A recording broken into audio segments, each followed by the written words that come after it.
माय जगन्नाथ बाप जगन्नाथ आपल्या नाथ महाराजांनी लिहिलेला अभंग आपण तिकडे मराठीमध्ये म्हणतो की नाही, पण आज मला दर्शनाला जाताना खरंच तो अभंग माझ्या मनात आठवत होता. मला किरण पण येऊन म्हटली की मला तो अभंगच आठवण आहे, फक्त माय जगन्नाथ बाप जगन्नाथ एवढंच आठवले म्हटली. आणि आता महाराजांनी खूप छान प्रकारे असा हा अभंग म्हणला. असे माय आणि बाप जगन्नाथ आहेत आपले, आणि या माय बापाला भेटण्यासाठी आपण परळीतून महाराष्ट्र गमीतून इथे आलेले आहोत. या कार्यक्रमासाठी आपल्याला थोडक्यात माहिती देणं अपरिहार्य असतं, कारण हे सर्व काही करायचे ते एकट्याच नसते. कथेला सुरू करण्यापूर्वी मी थोडं आपल्या कथेचं सांगते. जगन्नाथाचं महात्म्य आपल्याला आज गायन करायचे, कारण आपण ज्या भूमीत आलो तिथला ज्या प्रत्येक भूमीमध्ये गेलो भगवान देवेश्वराची नाम पताका आपल्याला त्या भूमीवर लावायची आहे. नाम पताका बरं का, कोणी म्हणते तुम्ही पताका का नाही आणली, आपल्याला नाम पताका नाही. आपल्या जीवेश्वराची नाम पताका, जीवेश्वराचं महात्म्य, जीवेश्वराचं चरित्र आणि जीवेश्वराचं ग्रंथ पारायण इथं करायचे, कारण ते तिथं तसे आहेत. देवाती देव महादेव शंकराचे पुत्र भगवान श्री जीवेश्वर आहेत आणि त्यांचे आपण मुलं आहोत. त्यांच्या ऋणातून ऋणाईत होण्यासाठी म्हणून हे आपल्याला थोडं करायचं. आपल्या लेकराचं कौतुक कुणाला ऐकावं वाटणार नाही, मग आपल्या ह्या माय बापाला जगन्नाथाला का नाही ऐकावं वाटणार, म्हणून आपले बोबडे बोल त्यांच्यापाशी आपल्याला गायला आपण आपल्या आज माहेरच्या अंगणात आलोय असं समजायचं. या माय जगन्नाथ हे माझा बाप जगन्नाथ, आणि या माहेरच्या अंगणात आपले बोबडे बोल, काय आपला वाकडा तिकडं हरिपाठ असेल, काय वाकडा तिकडं आपलं पारायण असेल, काय असेल ते जीवेश्वर नाव आहे ते अर्पण करायचे आपल्याला भगवान जगन्नाथ. अशा भगवान चरित्र भगवान जगन्नाथपुरी धाम इथे आपल्याला यायचं. खरं तर हे सर्व ह्या महिला मंडळाचं आहे बघा, सगळं श्रेय महिला मंडळाला जातो. त्यांनी ठरवल्यामुळे हे होतं सर्वच बघा. परळीचं महिला मंडळ म्हणत नाही मी, फक्त हे जे इथं सर्वजण तुम्ही महिला आला त्यांच्या सगळ्या एकजुटीचं बळ हे, म्हणून ते ऐकता येईल. ते आजचे महाराज म्हटले की ह्यांनी आणलंय त्यांनी आणलंय काही नसते.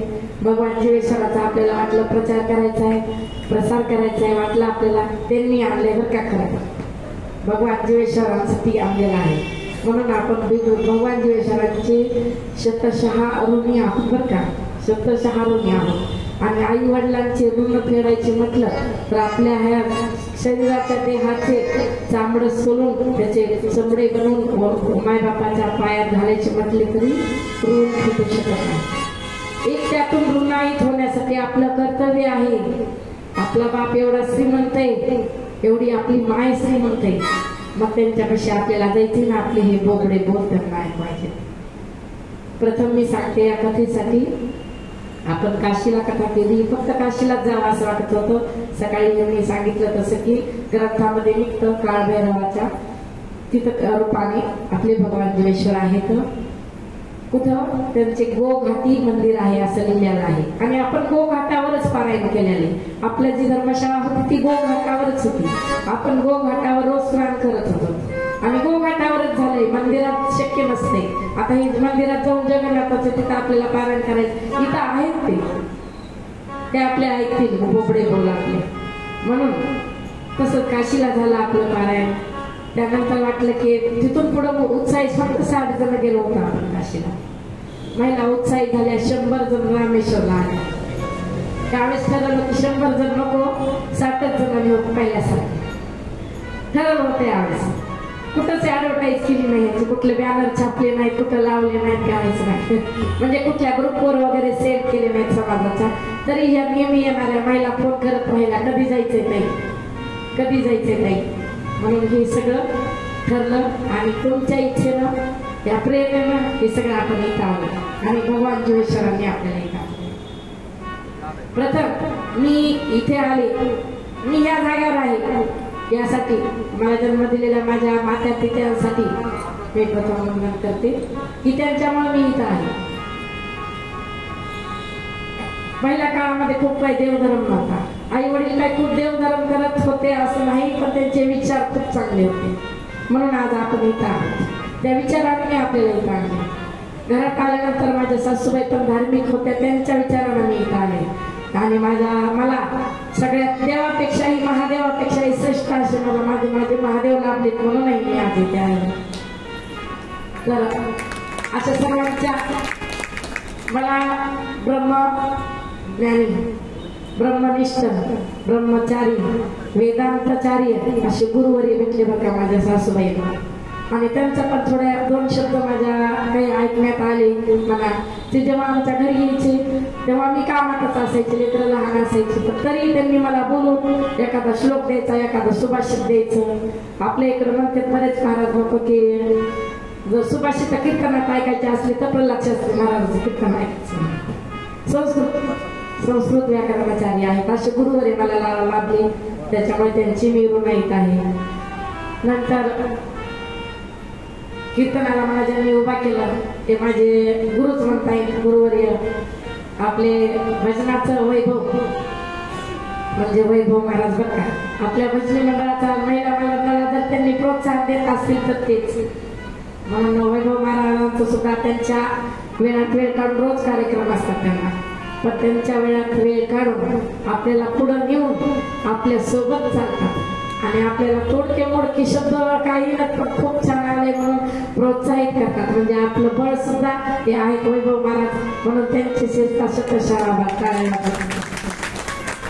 यानंतर आपल्या या सर्व कार्यक्रमाला म्हणतात ना गोडी असावी लागते. नामामध्ये गोडी आहे आणि गोडीशिवाय काहीच नाही. आज स्वयंपाकाला जर स्वयंपाक केला असता तर यांनी काय स्वयंपाक केला मध्ये आणले असते गोड पदार्थ झाला. म्हणजे प्रत्येक कार्यक्रमामध्ये मीठ जसं लागतं तसं गोड सुद्धा लागतं. म्हणून ह्या सगळ्या कार्यक्रमाला आपल्या त्या कार्यक्रमात मधुरता गोडी आणणारे जर कोण असतील तर ते आपले मधू महाराज.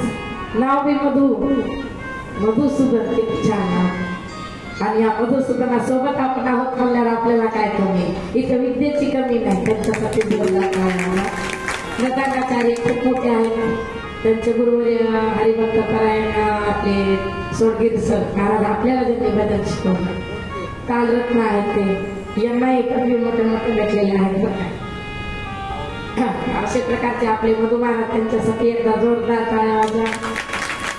मग आपल्याला एवढं सगळं भेटले, वैभव, आपलं वैभव मिळाले आपल्याला. आपल्या सगळ्या कार्यक्रमामध्ये मधुरता आली आणि काय कमी होतं आपल्याला, फक्त आपण श्रीमंत नव्हतं की नाही. ते आपल्याला जीवेश्वराने श्रीमंत महाराज मनाने श्रीमंत, नुसतं पैशाला श्रीमंत असं उपयोग नाही.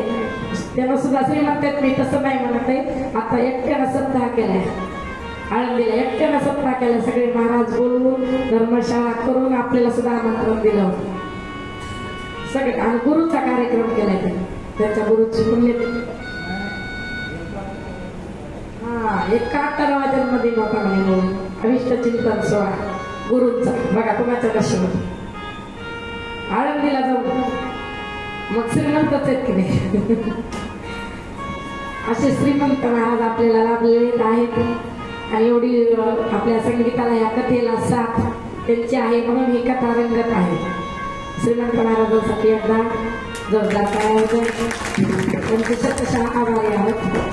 आणि माझ्या समोर बसलेले हा साई समाज इतरही बरं काय याच्यामध्ये ते बसलेले श्रोते माऊली. खरं तर तुम्ही महेशांची या मूर्ती, तुम्ही महेशाच्या मूर्ती आहे. मी बोबडा अर्पितोसी भक्ती, मी एक बोबडा बरं का अर्चितोसी. मी माझी काहीतरी मी बोलत आणि निर्गुडीचा पाला म्हणून माझे बेल समजून मी माझा निर्गुडीचा पाला तुमच्या वाट आहे. माझे हे बोबडे बोल तुम्ही समजून घेतात, माझं कौतुक करतात, मला तुम्ही बळ देतात आणि माझी ऊर्जा, माझा उत्साह, माझा प्रोत्साहन कोण असेल तर आज तुम्ही हे श्रोते घेणार. अशा प्रकारचा आपण आज इथे आलेलो आहोत. आणि या जगन्नाथाच्या महात्म्यासाठी आपल्याला इथं जगन्नाथाचं वर्णन करायचं आहे. जगन्नाथ म्हणजे कोण? भगवान श्री जगन्नाथ म्हणजे कोण? तेच कोण? भगवान श्रीकृष्ण.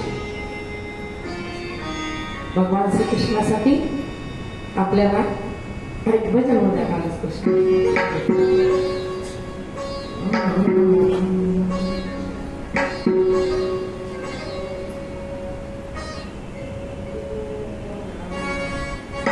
Hare